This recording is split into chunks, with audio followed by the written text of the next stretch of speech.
Hello, welcome back to my YouTube channel. Welcome back to another video. ഇന്ന് നമുക്ക് video വൈകുന്നേരം തൊട്ട് start ചെയ്യാം. അപ്പോൾ വൈകുന്നേരത്തെ ചായ കുടി, അതുപോലെ തന്നെ നാസ്ത ഉണ്ടാക്കൽ, അങ്ങനെയൊക്കെയാണ് ഇന്നത്തെ വീഡിയോയിൽ ഇൻക്ലൂഡ് ചെയ്തിട്ടുള്ളത്. നിങ്ങൾ ആദ്യമായിട്ടാണ് എൻ്റെ ചാനൽ കാണുന്നതെങ്കിൽ ഇറ്റ്സ് മീ ഫെബി. അപ്പോൾ നിങ്ങൾക്ക് വീഡിയോ ഇഷ്ടമാണെന്നുണ്ടെങ്കിൽ എന്തായാലും ഒന്ന് ലൈക്ക് ചെയ്യുക. അതുപോലെ തന്നെ ആദ്യമായിട്ട് കാണുന്നവരാണെങ്കിൽ ഒന്ന് സബ്സ്ക്രൈബും കൂടെ ചെയ്യുക. അപ്പോൾ നമുക്കിന്ന് ഇവിടെ നമ്മൾ വൈകുന്നേരം ചായക്ക് എന്തെങ്കിലുമൊക്കെ ആക്കിയിട്ട് കടി ഉണ്ടാക്കുന്നു. ഞാൻ മുന്നത്തെ വീഡിയോസിലൊക്കെ പറയുന്നതാണ്. അപ്പം നമുക്കിന്ന് ചായക്ക് കൂട്ടാൻ വേണ്ടിയിട്ട് ബത്താസ് ഉണ്ടല്ലോ, മധുരക്കിഴങ്ങ് വെല്ലമൊക്കെ ഇട്ടിട്ട് ഉമ്മൊരു ഐറ്റാക്കലുണ്ട്. ആ സാധനം ആക്കിയിട്ടുണ്ട്. കുട്ടികളത് കഴിക്കൂല, അതുകൊണ്ട് അവർക്ക് ഞാൻ ഫ്രഞ്ച് ഫ്രൈസ് വാങ്ങിയിട്ടുണ്ടായിരുന്നു. അപ്പം ഞാനിത് ആ ഷോപ്പിൽ നിന്ന് ഇങ്ങനെ, നമ്മൾ ഇവിടെയുള്ള ഷോപ്പിൽ നിന്ന് ഇങ്ങനെ ലൂസായിട്ട് കിട്ടും, അത് വാങ്ങിയിട്ട് അത് പൊരിച്ചു കൊടുക്കുകയാണ്. ഇതുണ്ടായ പിന്നെ അവർക്ക് ഇത് മതി, വേറെ ഒന്നിൻ്റെ ആവശ്യമില്ല. ഭയങ്കര ഇഷ്ടമാണ്. അപ്പോൾ ഡെയിലി ഇങ്ങനെ ഉണ്ടാക്കി കൊടുക്കലൊന്നുമില്ല, എപ്പോഴെങ്കിലും സാധനം ഉണ്ടെങ്കിൽ അങ്ങനെ ഉണ്ടാക്കി കൊടുക്കും. അപ്പം ഇതും സോസൊക്കെ കൂട്ടിയിട്ട് കഴിക്കാൻ അവർക്ക് ഭയങ്കര ഇഷ്ടമാണ്. നമുക്കും അതാണ് ഇഷ്ടമല്ലോ. അപ്പോൾ ഇതാണ് ഞാൻ പറഞ്ഞ സാധനം. അതിൻ്റെ അത് വെല്ലം ഒക്കെ ഇട്ടിട്ട് നല്ലോണം വേവിച്ചിട്ട് ഉണ്ടാക്കിയ സാധനമാണ്. കറക്റ്റ് റെസിപ്പി എനിക്കറിയില്ല. ഞാൻ കണ്ടത് എങ്ങനെയാ വെച്ചിട്ടുണ്ടെങ്കിൽ, അതായത് ഇന്നലെ ഉണ്ടാക്കുന്നത് കണ്ടത് ബത്താസ് പുഴുങ്ങിയിട്ട് ഉടച്ച് എന്നിട്ട് വെല്ലം ഉരുക്കിയിട്ട് ഇതിൻ്റെ അത് ഒഴിച്ചു കൊടുത്ത്, അങ്ങനെയാന്ന് തോന്നുന്നത്. അങ്ങനെയല്ല ഒരു ഓർമ്മ. അപ്പോൾ കറക്റ്റ് അറിയില്ല. അപ്പോൾ പിന്നെ അത് അവിടെ നിന്ന് ഉണ്ടാക്കിയപ്പോൾ ഇപ്പോൾ എല്ലാവരും, നമ്മളെല്ലാവരും അസർക്ക് എല്ലാവരും ഒന്നിച്ചിരുന്ന് ചായ കുടിക്കും. അപ്പോൾ ആ ഒരു കട്ടൻ കുടിക്കാൻ വേണ്ടിയിട്ട് എല്ലാവരും വെയിറ്റ് ചെയ്തിരിക്കുകയാണ്. അപ്പോൾ ഇന്ന് രാത്രിയിലേക്കുള്ള ഫുഡ് എന്താ വെച്ചിട്ടുണ്ടെങ്കിൽ, നമ്മൾ ഇവിടുന്ന് ഒരു ലഗോൺ കോഴി ഉണ്ടായിരുന്നു. അപ്പോൾ അതിനെ അറുത്തിട്ട് അതിൻ്റെ ബിരിയാണി ഉണ്ടാക്കണമെന്ന് പറഞ്ഞിട്ടുണ്ടായിരുന്നേ.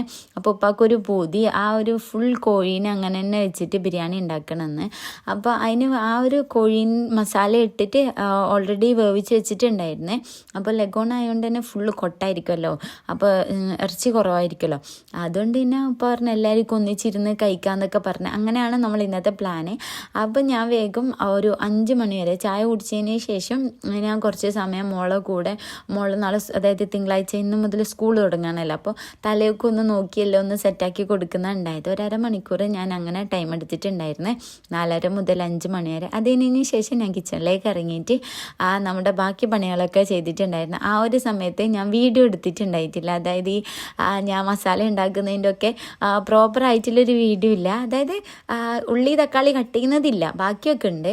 അപ്പോൾ ആ ഒരു സമയത്ത് ഞാനൊരു സീരീസ് കാണുന്നുണ്ടായത്. അതിങ്ങനെ പ്ലേ ആക്കിയിട്ട് രാവിലെ ഇങ്ങനെ കേക്ക് കാണുന്നല്ല, കൂടുതലും കേക്കാണ് ചെയ്തിട്ടുണ്ടായത്. അപ്പോൾ ഫോൺ അഡഡിങ് വെച്ചിട്ട് എൻ്റെ പണിയെടുക്കുന്നതിൻ്റെ ഇടയിൽ ഞാൻ ഇയർബഡ് യൂസ് ചെയ്തിട്ട് ഇങ്ങനെ കേൾക്കുന്നുണ്ടായത്. അതുകൊണ്ട് തന്നെ ആ ഒരു വീഡിയോസ് എടുക്കാൻ വിട്ടുപോയിട്ടുണ്ടായിരുന്നു. അപ്പോൾ ഞാൻ ബിരിയാണി ഉണ്ടാക്കുന്നത് പറഞ്ഞുതരാം. ഞാൻ തക്കാളി ഉള്ളിയൊക്കെ ഒന്ന് വേവിച്ചെടുക്കും. 2 വിസിൽ വരുന്നത് വരെ വെയിറ്റ് ചെയ്ത് അതൊന്ന് വേവിച്ചതിന് ശേഷം അതവിടെ മാറ്റി വെക്കും. ഞാൻ എപ്പോൾ ബിരിയാണി ഉണ്ടാക്കുന്നെങ്കിലും ഈ ഒരു മെത്തേഡിലാണ് ചെയ്യൽ. ബീഫ് ഉണ്ടാക്കുന്നെങ്കിൽ അതിൻ്റെ അകത്ത് ഞാൻ ബീഫ് ആദ്യം വേവിച്ച് വെക്കും. അപ്പോൾ അതിൻ്റെ അകത്ത് ഞാനത് എന്തെല്ലാം ഇടുക വെച്ചിട്ടുണ്ടെങ്കിൽ, വലിയ ജീരകം, ചെറിയ ജീരകം, കുരുമുളക്, ഗരം മസാല, കുറച്ച് മുളക് പൊടി, മഞ്ഞൾപ്പൊടി എല്ലാം ഇട്ടിട്ട് ഇഞ്ചി വെളുത്തുള്ളി പേസ്റ്റ് എല്ലാം കൂടി ഇട്ട് മിക്സ് ചെയ്തിട്ട് ബീഫ് വേവിക്കും. അപ്പോൾ നല്ല മസാല ബീഫിന് തന്നെ കിട്ടുമല്ലോ, അപ്പോൾ നല്ല ടേസ്റ്റാണ്.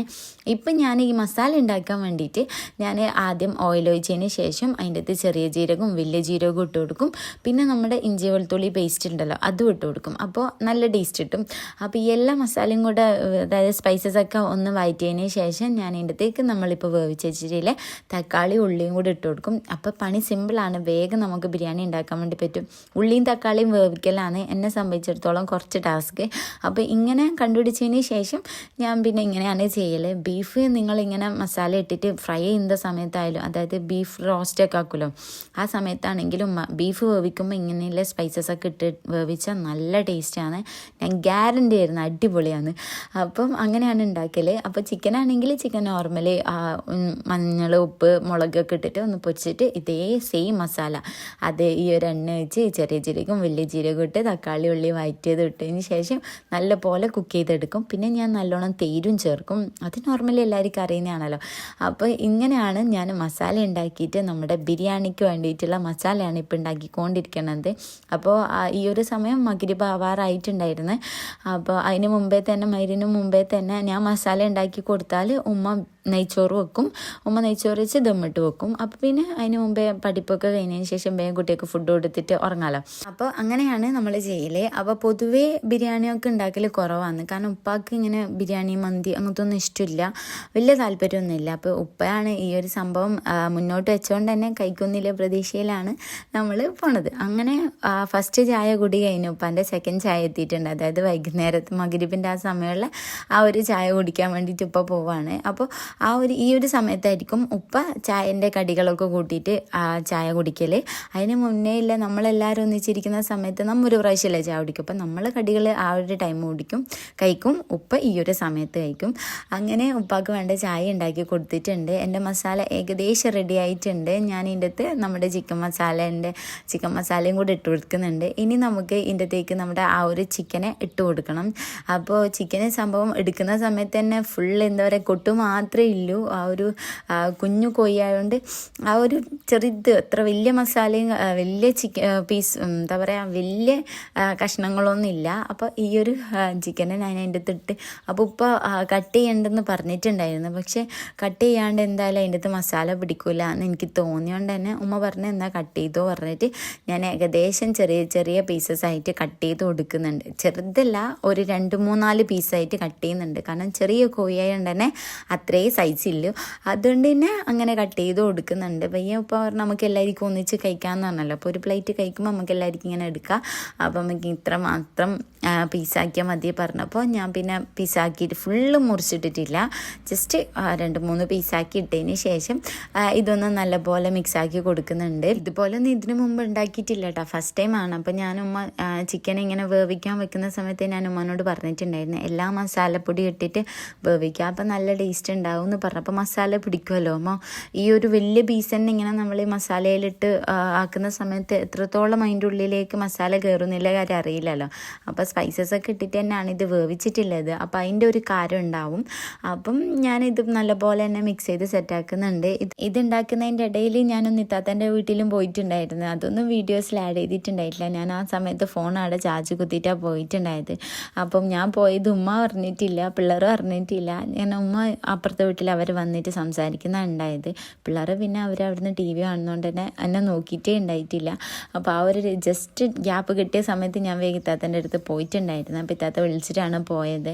ഇതൊക്കെ ഉണ്ടാക്കി കഴിഞ്ഞ പാടന്നെ നമ്മളെല്ലാവരും കൂടെ ഒന്നിച്ച് പിന്നെ ചക്ക നന്നാക്കാൻ വേണ്ടി ഇറങ്ങിയിട്ടുണ്ടായിരുന്നു. അപ്പോൾ പഴുത്ത ചക്ക കിട്ടിയിട്ടുണ്ടായിരുന്നു. അത് മോന് ഭയങ്കര ഇഷ്ടമാണ്. എനിക്ക് തിന്നാൻ അറിയില്ല. ചക്ക എല്ലാം കൂടെ ഒന്നിച്ചങ്ങ് കഴിക്കുമ്പോൾ തൊണ്ടൊക്കെ പിടിക്കുമല്ലോ. അപ്പോൾ ഈ ചെറിയ ചെറിയ പീസസ് ആക്കിയിട്ട് എനിക്ക് ഇട്ട് കൊടുക്കും. കണ്ടു കഴിഞ്ഞാൽ മുറിക്കുക പറഞ്ഞിട്ട് ഇങ്ങനെ തുള്ളു ഇവർ മോനും. അപ്പോൾ അതൊക്കെ കട്ട് ചെയ്യുന്നുണ്ടായിരുന്നു. കട്ട് ചെയ്ത് തന്നെ ആയിരുന്നു കിട്ടിയത്. അപ്പോൾ അതൊന്ന് സെറ്റാക്കാനുണ്ടായിരുന്നു. അപ്പം അത് ഉപ്പയാണ് ആക്കി തരുന്നുണ്ടായത്. അങ്ങനെ മസാല ഇവിടെ റെഡി ആയിട്ടുണ്ട്. ഞാനിതിവിടെ പൊത്തി വെച്ചതിന് ശേഷം ഒന്ന് പുതിനയില പറിക്കാൻ വേണ്ടി പോയിട്ടുണ്ടായിരുന്നു. പുതിനയില ഇവിടെ നല്ലോണം ആയതായിരുന്നു. പിന്നെ നമ്മളത് നോക്കാണ്ടായി. അപ്പോൾ പിന്നെ വാടി. പിന്നെ ഇടയ്ക്കിടയ്ക്ക് പോയിട്ട് ഇങ്ങനെ എന്തെങ്കിലും മിൻ്റടിക്കാനോ അല്ലെങ്കിൽ എന്തെങ്കിലും ബിരിയാണീൻ്റെ ആവശ്യത്തിനൊക്കെ നമ്മളിങ്ങനെ കട്ട് ചെയ്തെടുക്കും. ഇന്ന് പിന്നെ പുതിനയും മല്ലി ഒന്നും വാങ്ങിയിട്ടില്ല. ഒരു തട്ടിക്കൂട്ട് ബിരിയാണി വീട്ടിൻ്റെ ഉള്ളിൽ നിന്ന് തന്നെ ഇല്ല സാധനങ്ങൾ വെച്ചിട്ട് ആക്കുന്നതാണല്ലോ. അപ്പോൾ പിന്നെ പുറത്തുനിന്നൊന്നും വാങ്ങിയിട്ടുണ്ടായിട്ടില്ല. അപ്പോൾ പുതിനയില നമ്മുടെ പറമ്പ് തന്നെ എടുത്തിട്ടാണ് ആക്കണത്. അപ്പോൾ മോളോട് പറഞ്ഞ സമയത്ത് ആളങ്ങനെ പൊരിച്ചെടുക്കാണ് ചെയ്തത്. ഞാനും ഒരു കൈ കൊണ്ടായതുകൊണ്ട് എൻ്റെ കയ്യിൽ നിന്നും പൊരിഞ്ഞു വന്നിട്ടുണ്ടായിരുന്നു. ഏകദേശം അതിൻ്റെ തീരുമാനം ആയതുകൊണ്ട് പിന്നെ കുഴപ്പമില്ല. അപ്പോൾ ഇത്രയും പുതിനയില നമുക്ക് കിട്ടിയിട്ടുണ്ടായിരുന്നു. ഇനി നമുക്ക് നേരെ പോയിട്ട് നമ്മുടെ ഉപ്പാൻ്റെ കൂടെ ചക്ക വൃത്തിയാക്കാൻ വേണ്ടിയിട്ട് കൂടെ സമയം കൊണ്ട് ഉമ്മ അവിടെ നെയ്ച്ചോറ് ഉണ്ടാക്കുന്നുണ്ട്. അപ്പോൾ ഉപ്പാൻ്റെ കൂടെ നമ്മൾ അത് വൃത്തിയാക്കിയതിന് ശേഷം പിന്നെ കിച്ചണിലെ ബാക്കി പണികളൊക്കെ ഞാൻ മഗ്‌രിബ് ഫുഡൊക്കെ കഴിച്ചതിന് ശേഷം ഫുഡ് കഴിക്കുന്നതിന് മുമ്പേ തന്നെ പാത്രങ്ങളൊക്കെ കഴുകി വെച്ചിട്ടുണ്ടായിരുന്നു. പിന്നെ ഫുഡ് കഴിച്ച് കഴിഞ്ഞതിന് ശേഷമുള്ള പാത്രങ്ങൾ മാത്രമേ ബാക്കി ഉണ്ടായിട്ടുള്ളൂ. ഈ റൈസ് ഉണ്ടാക്കുന്ന സമയത്ത് തന്നെ ചിക്കൻ വേവിച്ച ആ ഒരു സ്റ്റോക്ക് വാട്ടർ ഉണ്ടല്ലോ, അതും കൂടെ ഒഴിച്ചിട്ടാണ് ഈ റൈസ് ആക്കിയിട്ടുള്ളത്. അതുകൊണ്ട് തന്നെ ആ ഒരു ഫ്ലേവറും കൂടെ ഉണ്ടായിരുന്നു ചോറിന്. എല്ലാം കൊണ്ടും നല്ല ടേസ്റ്റ് ഉണ്ടായിരുന്നു ബിരിയാണി. അപ്പം ചിക്കന് വലിയ പീസും കാര്യങ്ങളൊന്നുമില്ല, ഫുള്ള് കൊട്ടായിരുന്നു. അപ്പോൾ അതിൻ്റെ എല്ലൊക്കെ നമുക്ക് കടിച്ചു മുടിച്ച് തിന്നാം. അങ്ങനെ നമ്മളുടെ ഫുഡൊക്കെ ഇവിടെ റെഡി ആയിട്ടുണ്ട്. നമ്മൾ പിന്നെ വേഗം തന്നെ ഞാൻ മോക്ക് ഫുഡ് കൊടുത്തിട്ടുണ്ടായിരുന്നു. പിന്നെ ഓക്ക് ഉറങ്ങാൻ ലേറ്റ് ആവുമല്ലോ. അപ്പോൾ പിന്നെ രാവിലെ എണീക്കേണ്ടതുകൊണ്ട് തന്നെ ആൾക്ക് വേഗം ഫുഡ് കൊടുത്ത് ആളോട് പോയി കിടക്കാൻ പറഞ്ഞിട്ടുണ്ടായിരുന്നു. അത് കഴിഞ്ഞതിന് ശേഷം നമ്മളെല്ലാവരും കൂടെ ഫുഡ് കഴിക്കുകയാണ്. അപ്പോൾ ഇത്രയൊക്കെയാണ് നമ്മൾ ഇന്നത്തെ വീഡിയോ നിങ്ങൾക്ക് ഇഷ്ടമായിട്ടുണ്ടെങ്കിൽ എന്തായാലും ലൈക്ക് ചെയ്യണം, നിങ്ങളുടെ അഭിപ്രായങ്ങളൊക്കെ കമൻറ്റ് ചെയ്യണം. അപ്പോൾ ഇൻഷാ അല്ലാഹ് അടുത്തൊരു വീഡിയോ ആയിട്ട് കാണാം.